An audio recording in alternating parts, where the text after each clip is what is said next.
Bonjour. Bonjour, hello, and welcome to So French, le podcast about France, its crazy politics and life à la française. My name is Sara Bertilsson. My name is Stefan de Vries, and in this episode of So French, it is of course impossible not to talk about the war in the Middle East and also the reactions in France. And we'll also tell you the story about how the French National Assembly ended up holding a minute of silence for an extreme right activist. And this is a dive. We're going to dive into this scandal, and that has been rocking French politics for the past weeks. The explosive political fallout of the killing of Quentin Deronque in Lyon. Yeah, and then there's the good news for France. It is once again the top destination for the world. When things are looking bleak when it comes to politics and finance, at least something to cheer for, cocorico, as we say in France, and also some steady income for the French treasury, quite important. So these are all the things French. I have to reset my mind because I've been away the last week. Yes. You have been away. You have been to Greenland. And so this is the reason also why we have been delayed in our production of these podcasts. It's all Stefan's fault. But yes, how was Greenland? It was, of course, I went there because of the geopolitical situation. I wanted to have a look and an understanding on the importance and the situation on Greenland. So I went there for a week. I met quite a few people, but it was really unlike anything else I've ever been to. The sheer scale of the country, the island, the biggest island in the world, the snow, the ice, the wind, it is simply mesmerizing. I was really overwhelmed by the largeness and the greatness of Greenland's nature and geography, actually. And did it give you a new perspective or a better insight into this whole, situation that we have been in for the past months? Yes, absolutely. It gave me at least a good insight, I think, on how the Greenlanders themselves feel, not only, of course, about the threats by Donald Trump, but also about their relationship with Denmark, with the European Union. They absolutely do not see themselves as part of Europe, nor of America. No, that was something I was surprised. They see themselves as Inuits and very own identity, also the wish for autonomy, a very strong sense of culture and tradition. So they do not belong to Europe, but they do not belong to the Americas either. So that's something that I found really interesting. And also the geography, it's very difficult.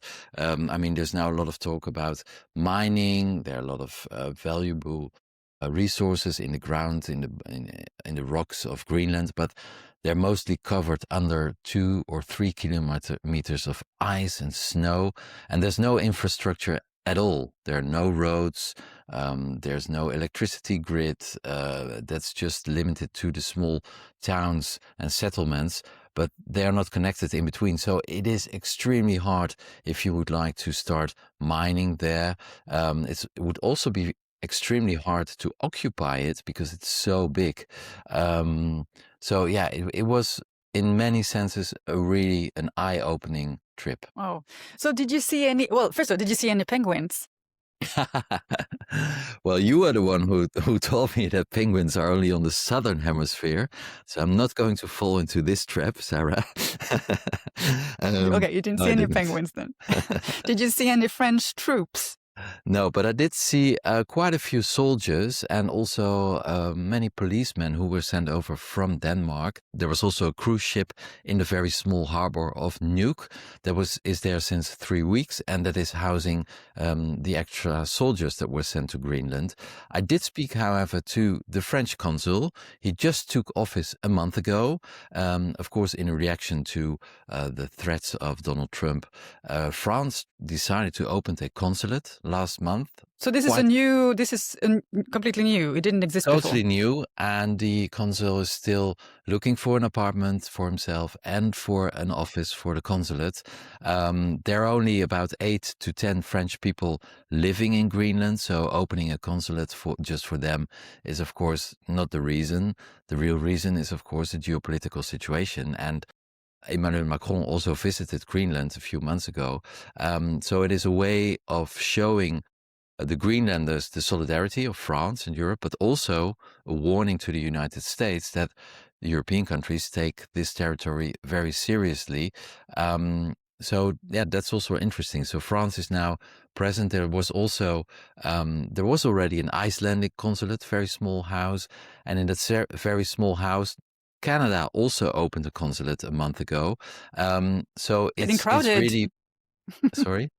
It's getting crowded. It's getting crowded, but it's really buzzing with diplomatic activity. Of course, all in a reaction to the United States, desire to take Greenland. But would you say that, because some would say that it was the Macron's threat of using the so-called trade bazooka that actually got Trump to back off of his threats of attacking Greenland. Was that the sentiment that you got from Greenlanders, that they were sort of that was what happened? Well, they were very grateful for, a month ago, 9 or 10 European countries sent soldiers to Greenland. Not a lot, but that was the reaction to Donald Trump's threats. And these countries did so in the knowledge that they could get punished by Donald Trump with extra trade tariffs. That's what he did, actually, when he learned of the soldiers going to Greenland, a 10% extra tax. Actually, I don't know what happened to that idea, because it left that idea at the table, and now it's back in another form. But the Greenlanders, they do realize that the Europeans took a risk, paying a high price by sending these troops. So they were very grateful to this show of solidarity.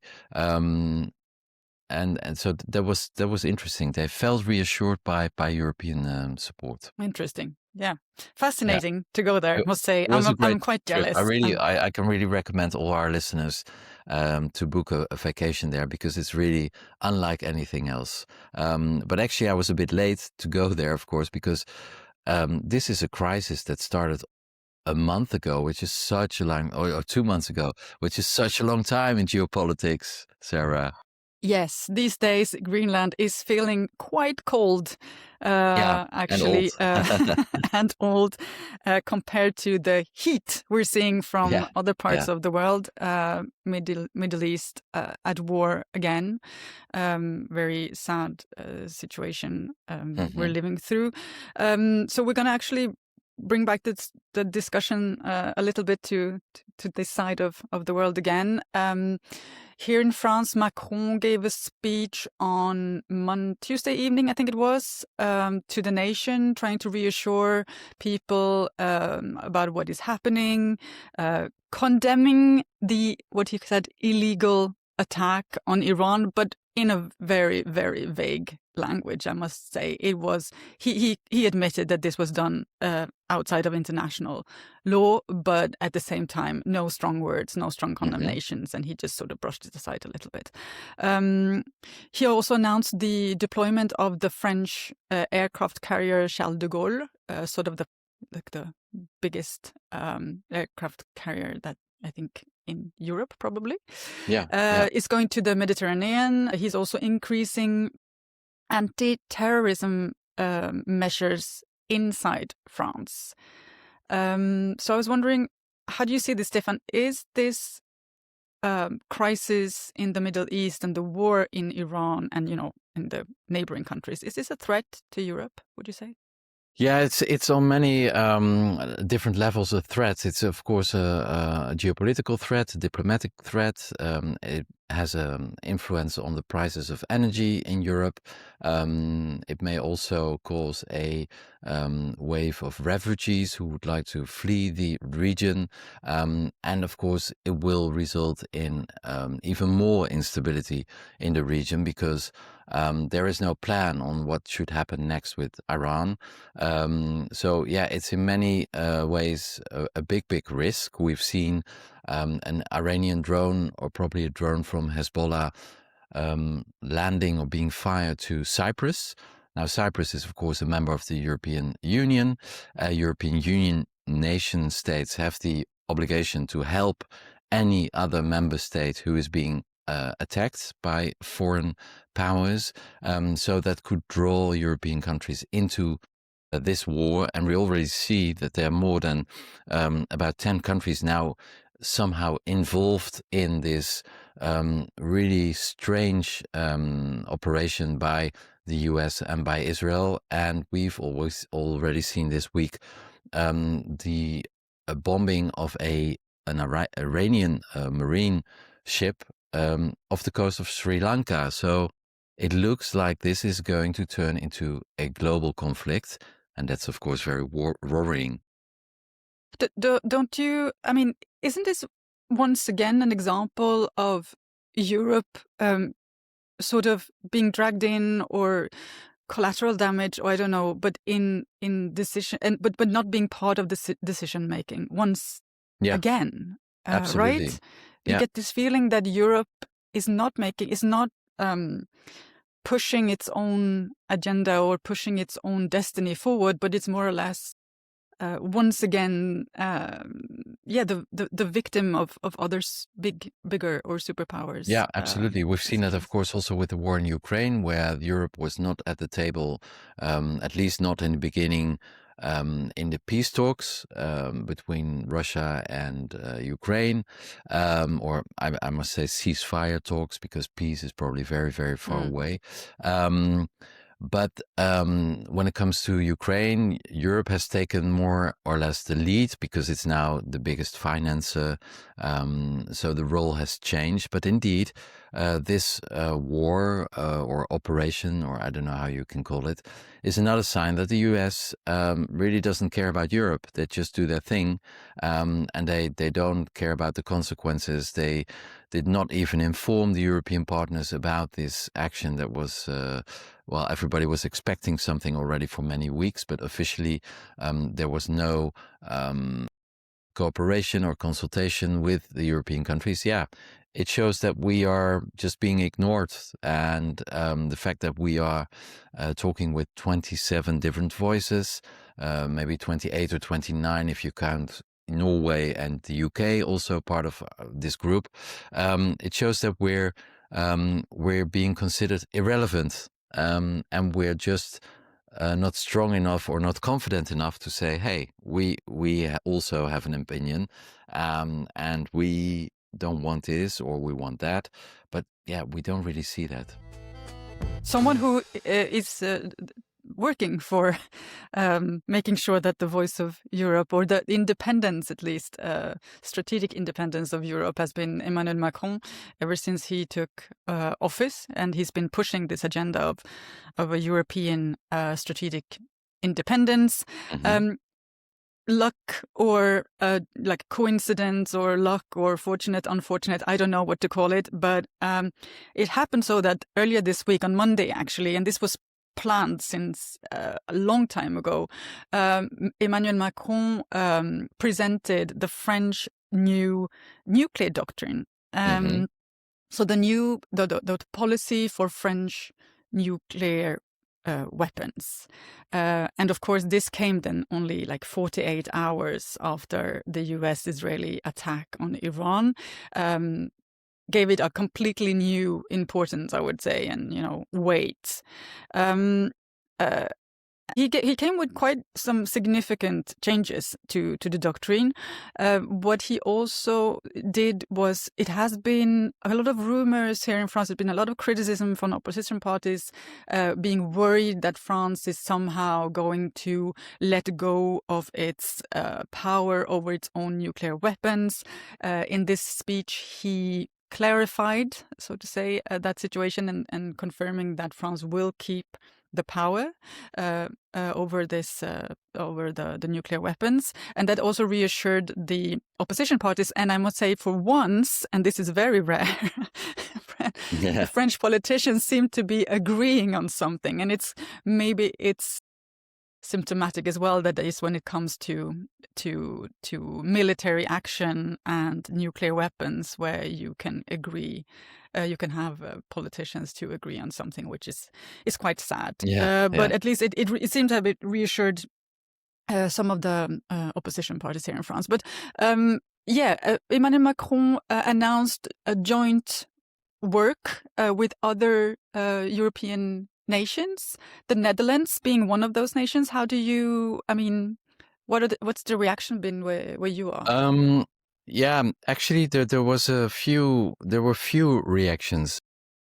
First of all, the whole announcement of the change of the nuclear doctrine is that the atomic bomb in France is actually a result of the fact that the French never want to align to the United States. And there are more atomic bombs in Europe. Some countries have them, but they are the American atomic bombs. And it's a source of national pride. And many political parties do not want to share this atomic bomb because they think it's part of their idea of the strong nation. Now, Emmanuel Macron wanting to share this, as they call it, nuclear umbrella, is already a big step away from the doctrine they have been promoting since the last 60 years, since Charles de Gaulle. Now he's openly saying we need to work together with other European countries. And that is already going on. There is preparation taking place with Germany, the UK, Poland, and indeed the Netherlands that will be part probably of this new nuclear umbrella. In the Netherlands, the new government that started last week, is very much in favor of joining the nuclear program. I spoke to diplomatic sources this week about this shift in strategy, and the cooperation is already starting to take form. Now, the interesting question is, the French president will also always be the one who will decide to fire the atomic bomb or not. But if you work closely together with these countries, where you will maybe have some French fighter jets with the nuclear bomb ready to take action in those countries, then you also have to share a lot of information. There should be confidence, and also the way the decision will be taken to fire the bomb will, of course, be in cooperation or coordination with those countries where this bomb, the French bomb, will be. So that means that it will be no longer the French president. It's a very subtle difference. Of course, in the end, it will be Emmanuel Macron or Jordan Bardella. That's also an opportunity, who will push the red button. But the fact that France, at least the French president, is willing to share French nuclear technology to protect Europe, so no longer to just protect France, but the rest of Europe as well. Yeah, that's a big shift in a doctrine and also in strategy, and it's pretty well received here, which surprises me a little bit because, of course, Emmanuel Macron on Monday night also started a new nuclear arms race, and that's, of course, very worrying. Yes, because he has announced that France will now increase the number of nuclear heads, and this is the first time, and I think this is a reverse of it's been decades of actually decreasing the number, and so this is it's clearly a change. Macron said in his speech that we're now seeing nuclear weapons will be the coming 50 years. It will be the most important deterrent for aggression from other countries. It is incredible. I mean, we are completely losing they're saying that this is not a new arms race, but I can't see how you could consider it anything else. Absolutely. Macron also said something like, when you when you want to be respected, you need to be feared. This is language that, I mean, it is like there has been this spread of Trump language to everyone these days. You know, the only thing that counts today It's power. is power, Yeah. and the expressing power and really showing off power and saying like, I'm big, I'm powerful, and if you don't do what I say, I will destroy you. I think this is really incredible. There's a lot of testosterone going around the world these days. No, yeah, absolutely. I totally agree with you. I have nothing to add. It is very worrying. And also, of course, the rhetoric is, you cannot stay just a soft power. You will be eaten alive. So the only way to survive is to become a very hard power as well. And that's, of course, everything we've been trying to avoid the last 80 years since the end of the Second World War. So it is a very worrying development as well. Likely that we were going to come back to this, Yeah. these discussions in later shows. I wanted us to talk a little bit about what has been going on here inside the country for the past weeks. We have seen chaos, I think, like we haven't seen in a long time. And that's saying for a country where we're used to chaos. Yes, But it has been very intense couple of past weeks here. Because just for some of the background here, almost 3 weeks ago now, a little bit more, a young extreme right activist named Quentin Deronck died after having been brutally beaten up by a group of men in the city of Lyon. And this was in connection with a street brawl between far right and far left activists. And he was punched by a group of masked men and then left in the street, and he later died from his head injuries. Very tragic, and horrible situation.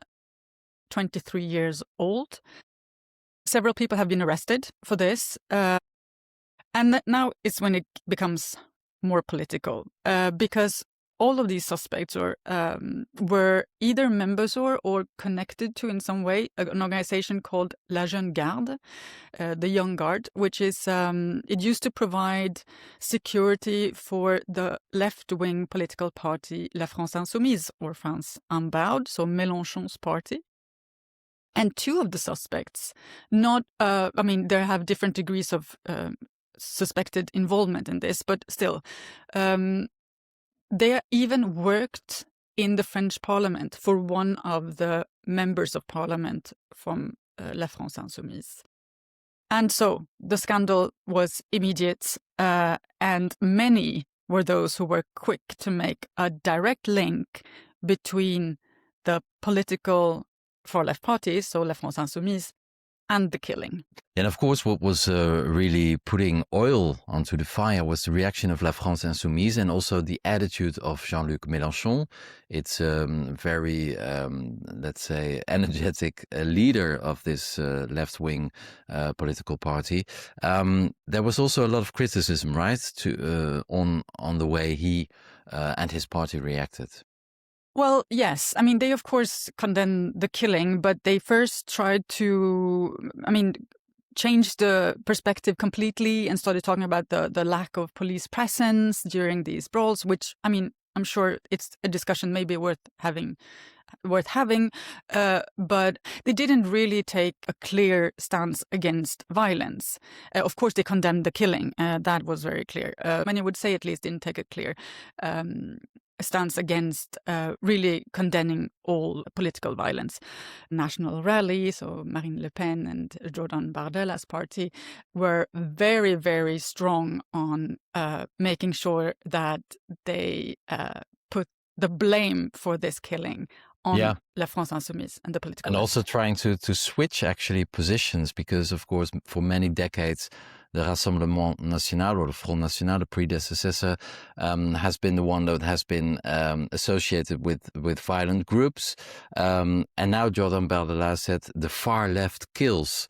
the Rassemblement National. Incredible. Yeah, Incredible yeah, scenes, because you're seeing, I was watching one of the press conferences of Jordan yeah. Bardella, and he was using the exact same vocabulary that has been used against the far right previously. We're talking here in France, often about le cordon sanitaire, which means like the safety barrier that like mainstream parties would Mm-hmm. have against far extreme right, and to make sure that they don't get in position of power. And he's swapping and switching this conversation completely and using exactly this: how, we have to stand up against this dangerous far left. We need to have a cordon sanitaire, so a security barrier against them. And yes, the left kills. And it's been absolutely incredible to see this debate or this outcry, I must say. What I just want to remind is that it isn't the left-wing Mm-hmm. political violence that kills in France. This time historically, it is the far right political violence that kills, and there's no discussion about these numbers. They're very clear. There are many research studies done on this topic. The far right political violence is considered a terror threat in France, and authorities consider that these groups are very, very dangerous and are the ones that are most likely to go ahead and be a threat for French public. So Yeah. And the strange thing is that this turning around of the narrative 180 degrees, it led to a very surreal experience also in the Assemblée Nationale, the national lower house. They were holding a minute of silence for the victim. Yes. What was that about? That's also very strange, It's very strange. Yeah. And I think this shows how chaotic these last couple of weeks have been, that we ended up with having a minute of silence for a known ultra-right activist in the French National Assembly. The request was made by Éric Ciotti, that we all remember, the former leader of the Republican Party, but who then went rogue and eventually, now is even more right-wing party. But he made this request, and for holding a minute of silence, just to briefly give the background to this, you have to have the okay from a committee which is made up of leaders from all the political groups that you have in the National Assembly, together with the speaker. And he made this request. And out of the 11 groups that you have in French Parliament, only one group made a reservation against having this minute of silence. And that was the leader for the a liberal party group. But only one, not even the far left. No one objected to this. It's really strange. Why were they so reluctant? I mean, you would have expected, for instance, the socialists. I think it shows how the debate was so extreme.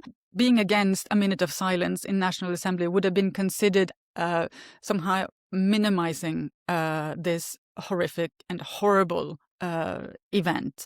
Yes, I think that's why why they didn't say no to a minute of silence, even if there are very clear rules for the French National Assembly's minutes of silence, and this is clearly against the rules. So there would have been a possibility not to do it without, in that the National Assembly doesn't hold minutes of silence for every person being killed or who dies in France. So yes, very, very heated debates, and we're seeing this having an impact now on of course the campaigns for the municipal elections coming up in only a couple of weeks here in France, and potentially even having an impact on next year's presidential election. So the winner in all of this, would that be Jordan Bardella and the Rassemblement National, the National Rally? I would say yes and no. Short term, definitely yes. They have scoring many points in this these past weeks.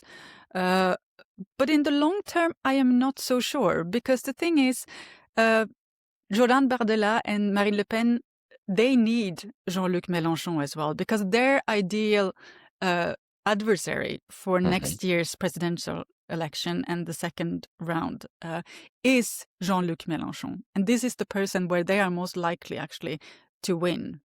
So for them, if Jean-Luc Mélenchon and La France Insoumise would lose too much support because of this, and really, go down in the opinion polls and not have enough votes in next presidential election, that could be a loss for them as well. So short term, absolutely, this is a win this has been to the advantage, we should say, of National Rally. But long term, they need La France Insoumise. Well, these were all quite serious topics, Sarah. Let's end on a lighter note, because France has once again cemented its position as the world's most visited destination. 102 million international tourists in 2025, a 2% increase up from 100 million the year before. 9% jump in tourism revenues, so that's more than the increase of number of tourists. That brought in a historic 77.5 billion euros last year, according to the Banque de France. And that means that, tourism is doing pretty well, Sarah. Something doing pretty well in France, at least. And I think those 77 billion euros, very welcomed in the French treasury. Yes. People from your country, the Netherlands, up plus 5%, apparently. Germans as well, plus 9%. North Americans, particularly from the US, increase of over 10%. So France is holding on to its position as a top tourist destination. I think, what's interesting is that, we don't see, because over-tourism is something that we have been talking a lot about in many other European countries. I live myself in the center of Paris. We have a lot of tourists. For the moment, though, well, I guess Paris has always been a very touristy town. I guess when you live in Paris, you're sort of used to tourists. I do hear people in my neighborhood who are getting a bit fed up, because sometimes there are streets where you can't walk in the weekend. At the same time, you don't see that same kind of movement, anti-tourism movements that we've seen in other European cities. No, I live in the center of Amsterdam, and the city of Amsterdam already started a campaign 2 years ago, and with the slogan "Keep out." They don't want tourists anymore, so that's a completely different development. And the city is really overcrowded, and we see that also in other European cities. Think of Venice, Prague, Barcelona. There's really a backlash to tourism, also because the tourists tend to have an impact on the housing market. Prices are rising. I mean, Amsterdam is so expensive these days. Paris is still relatively cheap. Of course, not only foreign visitors go on holiday in France, the French themselves as well, they stay in their own country more than probably any other country in Europe. 70% of the French, they stay in France during their vacations. I know you also holiday regularly in France. What's your favorite destination as a local tourist? I always found this interesting when I moved to France about French people tend to stay in France. But then I realized that you actually have everything. That is what is quite incredible with France, because you have the Mediterranean, which is very, glamorous and, warm waters, and this. You have the Atlantic coast, which is a completely different vibe. You have the mountains. You have the center. So you have everything, and you have the north, which is very different, and Normandy, where I am at the moment, which is also. So you have everything, and even if you want to types of vacations, you can really do all of that and still stay in France. So I'm starting to understand why so many French people, then 70%, remain in the country for their holidays. I very much enjoy the Atlantic coast. I think it's me too. the peninsula of Noirmoutier, for example, beautiful. You can go there, you cycle around, you have nature reserves. I mean, it can be crowded in absolutely. in summer, of course, but you can also go Yeah. outside of the main tourism season, and it's absolutely stunning. And you eat well, and it remains very reasonable in price, I must say. Absolutely. Of course, the Côte d'Azur is another story. That's where you're paying the big bucks. So my tip would be the Atlantic coast. Go check it out. It's a very nice place. And Normandy, of course, my heart belongs very much to Normandy, which is so pretty. Well, there is indeed everything in France, but there's also, of course, everywhere the French waiters, and that's maybe not the best advertising for. Well, but if you want the tourism. French food, you're gonna have to do with the French waiter. So it's a balance. Well, it's time to go on holiday, I think, Sarah, to wrap up this edition. You can find all our episodes where you usually get your podcasts. Our YouTube channel is finally up and running. You just search for @SoFrenchShow and you should find us. And also you can go through the link on our Instagram. And to make sure that you don't miss any of our upcoming shows, make sure to follow us. Please share this episode with your friends and family. And if you have any questions or suggestions for topics, please send us an email. The email address is bonjour@sofrench.show. The So French podcast is presented and produced by me, Sarah Bertilsson. And by me, Stefan de Vries. And this podcast's original music is made by Laurent Blo. And we're back in 2 weeks with a new episode. Until then, au revoir, take care. Au revoir. Au revoir.